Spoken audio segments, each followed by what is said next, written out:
Vamos a ver el ANOVA de dos factores cruzados primero. Y para ello vamos a ver estos tres modelos, el ANOVA de dos factores a efectos fijos. Si están cruzados dos factores, nos podemos encontrar que los dos sean fijos, los dos sean aleatorios, y nos encontraremos con ANOVA de dos factores a efectos aleatorios. Y si uno es fijo y el otro es aleatorio, nos encontraremos con una ANOVA de dos factores que se suele llamar a efectos mixtos. Normalmente si no se dice lo contrario, están cruzados. Ya veréis que cuando veamos el tema de anidados, o sea, no cruzados, ya lo marcaremos. Pero si no se dice, dos factores están cruzados. Por defecto están cruzados. Bien, por lo tanto, estas son las tres situaciones que nos vamos a encontrar, que nos podemos encontrar. Si entráis aquí dentro, os encontraréis cada uno de los modelos. Si entramos aquí, encontraremos el modelo a efectos fijos. Aquí tenéis todo.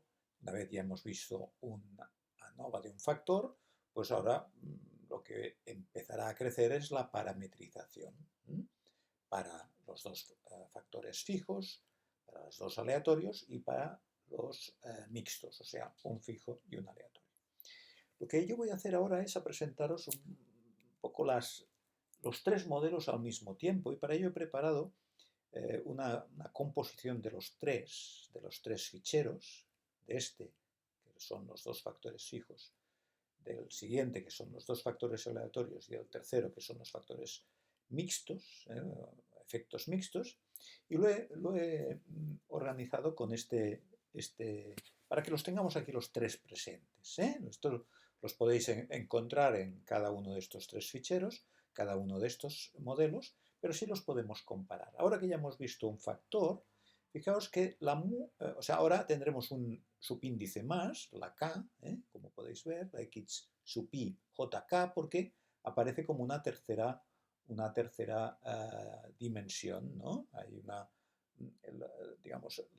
un factor son las columnas y otro factor serán las filas. En lugar de tener, como en la ANOVA de un factor teníamos tantas columnas como niveles tenía el factor, pues ahora tendremos un factor con una serie de columnas y otro segundo factor con una serie de filas, y así estará cruzado.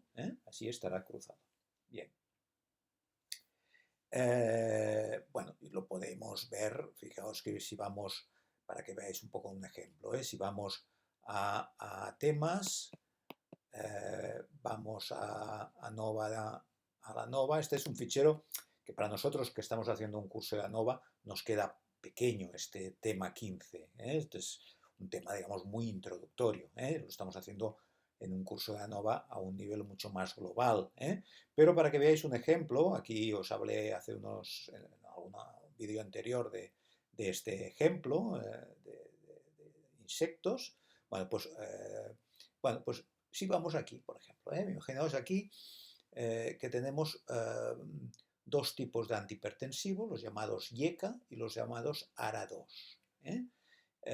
Pues fijaos, los dos niveles serían no IECA, no se le da IECA a un paciente hipertenso, se les da IECA.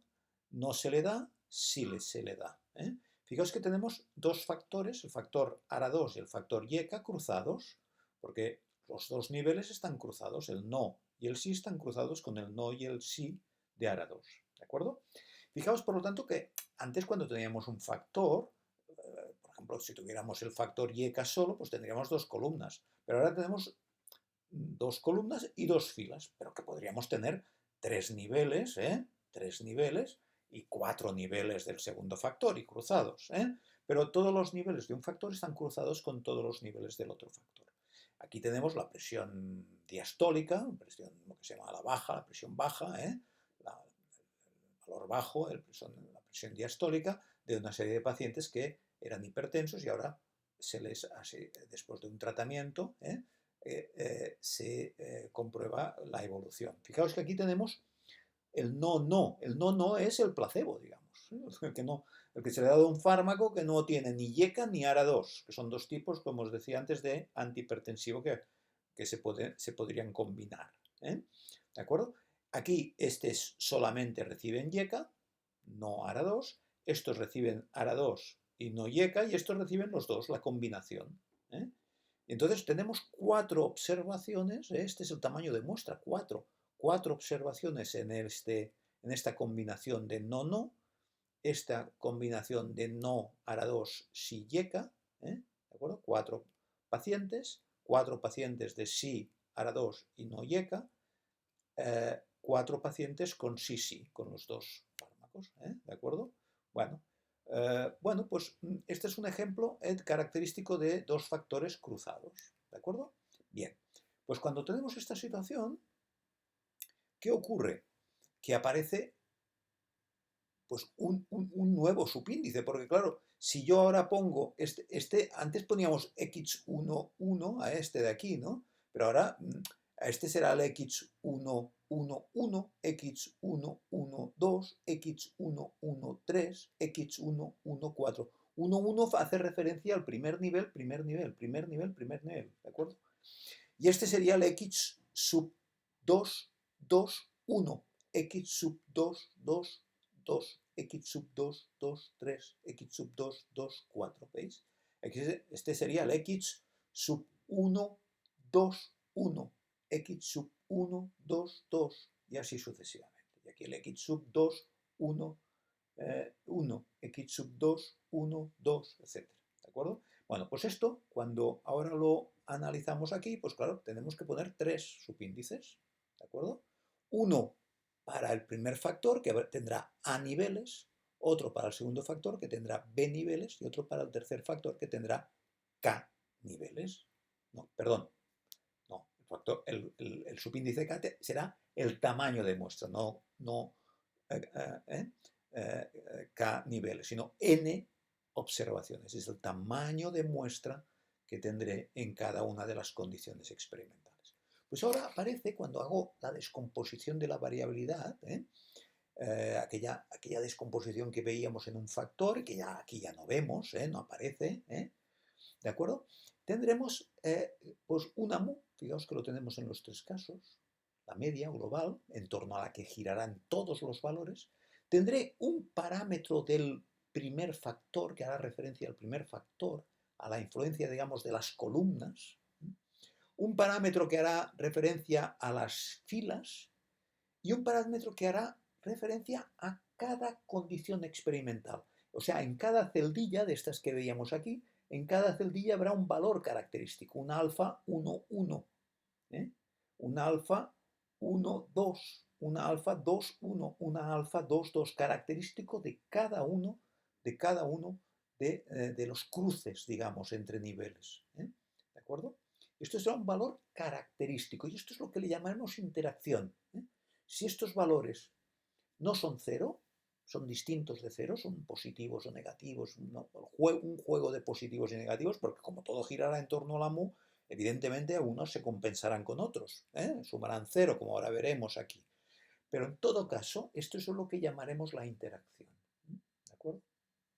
Esto será el efecto del factor primero, el efecto del factor segundo, el efecto de la interacción y el residuo, el elemento residual, que será un elemento individual para cada observación, que de nuevo supondremos que sigue la distribución normal, que las alfas, que las betas sumadas, que las alfa-betas sumadas suman 0. Aquí me lo he comido, esto es la alfa-beta por filas y por columnas, o por columnas y por filas, sumarán 0. Aquí me falta el igual a 0. ¿De acuerdo? Me lo he comido al hacer la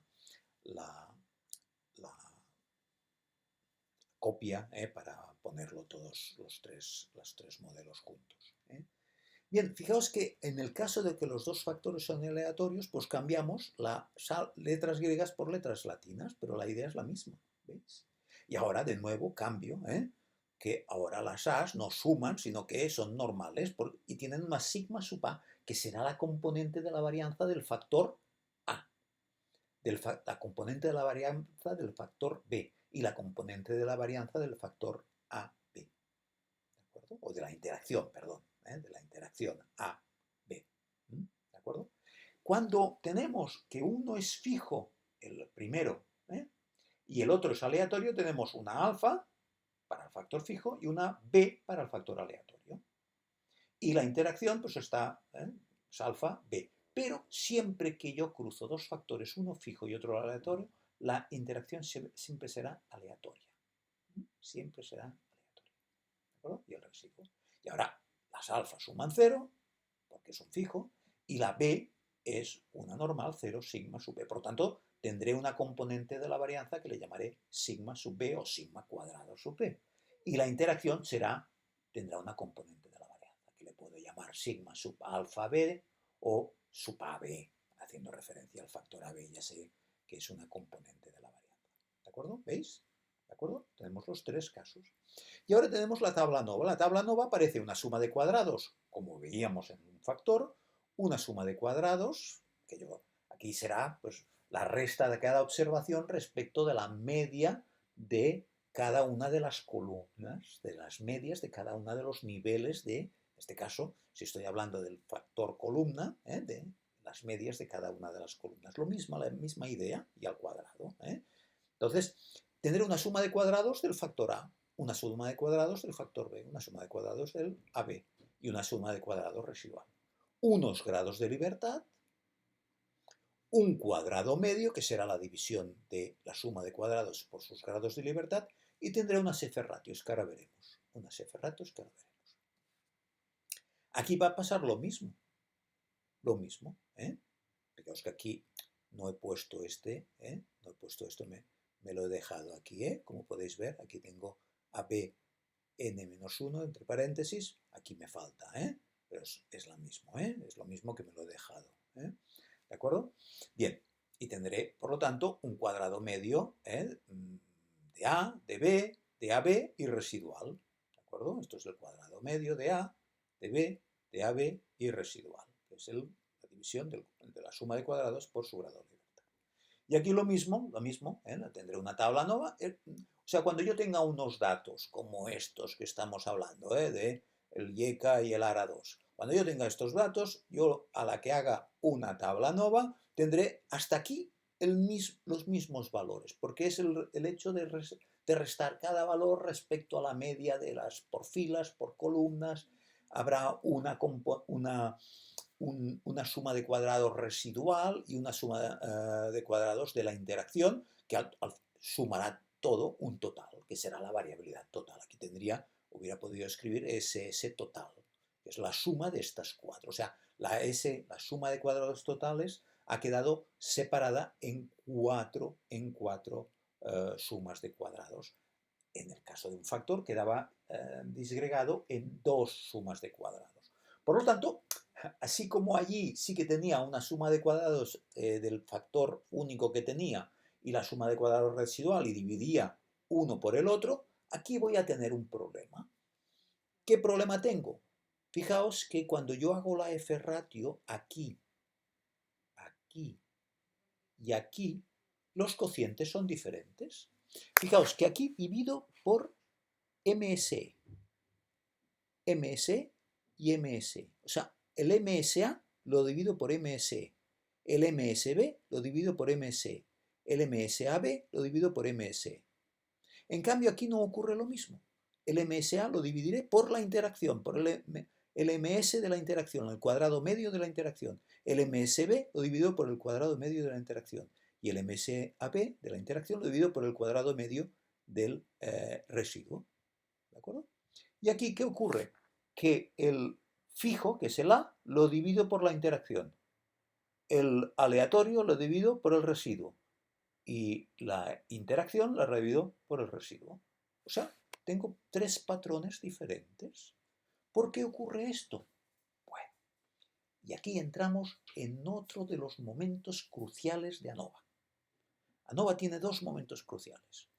Encontrar qué modelo encaja con una situación experimental concreta y otro momento que es saber resolver el modelo, los contrastes de hipótesis, dividiendo correctamente los cuadrados medios. Las divisiones de los cuadrados medios es un momento esencial en el procedimiento. Esencial. ¿De acuerdo? Fijaos que aquí es distinto que aquí y que aquí. Por lo tanto, fijaos que si yo tengo una ANOVA de dos factores cruzados, que los dos son aleatorios, no puedo hacer las divisiones como si fueran los dos fijos. Lo tengo que hacer como los dos son aleatorios. Y si uno es fijo y el otro es aleatorio, tengo que hacer las divisiones correspondientes. El fijo lo tengo que dividir por la interacción y el aleatorio por el residuo. ¿De acuerdo? ¿Por qué esto? Bueno, esto lo iremos desarrollando más adelante. ¿De acuerdo? En vídeos y en temas sucesivos. Pero ahora de momento quiero que os quedéis con lo siguiente. Mirad, el cuadrado medio, este MSA, este MSAB, AB y residual, aquí y aquí, tiene lo que se llama la esperanza. ¿La esperanza qué quiere decir? El valor más probable, el valor esperado, el valor promedio, el valor esperado. ¿De acuerdo? El valor esperado. Digamos, es como si yo dijera, ¿cuál es el valor esperado de la variable altura? Pues yo qué sé, 165, 168 es la altura media de la gente adulta. Pues esto sería la esperanza, el valor esperado, el valor promedio.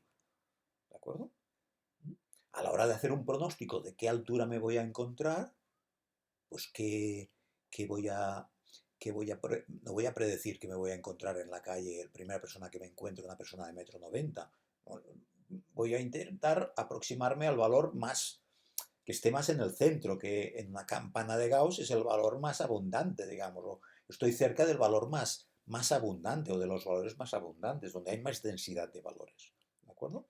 Bien, pues esto es un cálculo que se puede hacer a través de métodos matemáticos, de métodos analíticos, pero lo importante es que hay un algoritmo que veremos en vídeos sucesivos, como os he dicho, que voy a conseguir averiguar cuál es la esperanza de los cuadrados medios para cada uno de los modelos.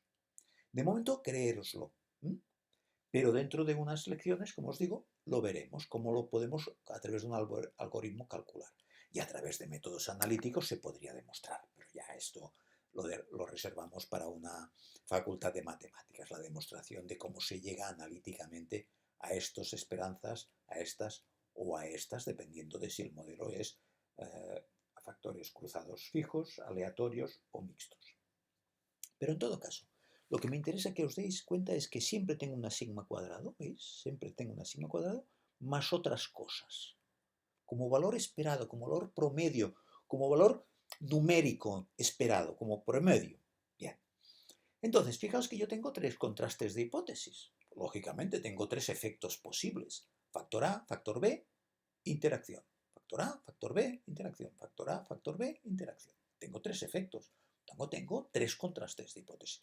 Que evidentemente, siguiendo el paralelismo de lo que hemos visto con dos factores, tengo, pues aquí, con el paralelismo que hemos visto a un factor, perdón, tengo que si es fijo, los fijos son, pues la hipótesis nula, las alfas iguales e iguales a cero, las betas iguales a cero, las alfa betas iguales a cero. Si los dos factores son aleatorios, pues sobre el componente de la varianza cero, o distinto de cero o mayor de cero, la alternativa. Aquí lo mismo y aquí lo mismo. Si los dos son mixtos, pues el fijo, diré que la hipótesis nula, las alfas son iguales a cero, y en el factor aleatorio, pues sobre la componente de la varianza b, que es cero, la hipótesis nula, que es mayor que cero, la alternativa.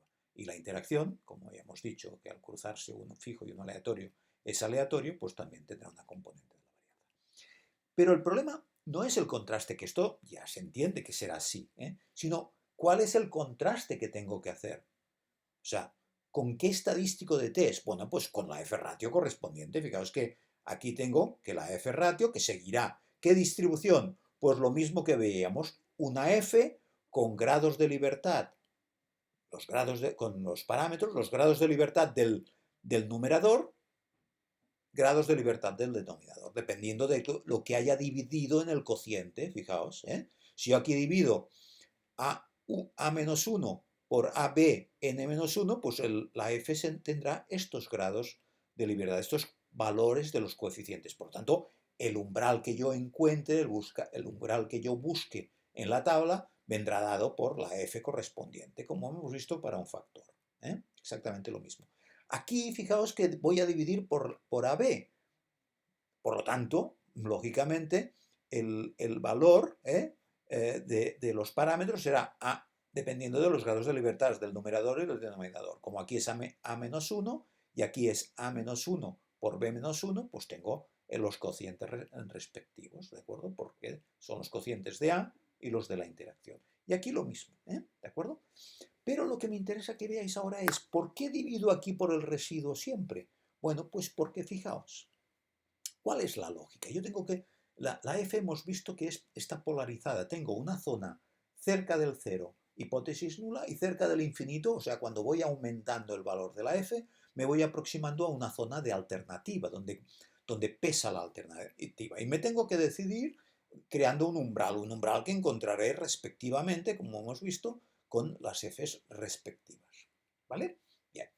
Entonces, ¿por qué divido por el residuo? Bueno, pues porque fijaos, muy importante, si es cierta la hipótesis nula, primera hipótesis nula, si es cierto esto de aquí es cero. Y si esto es cero,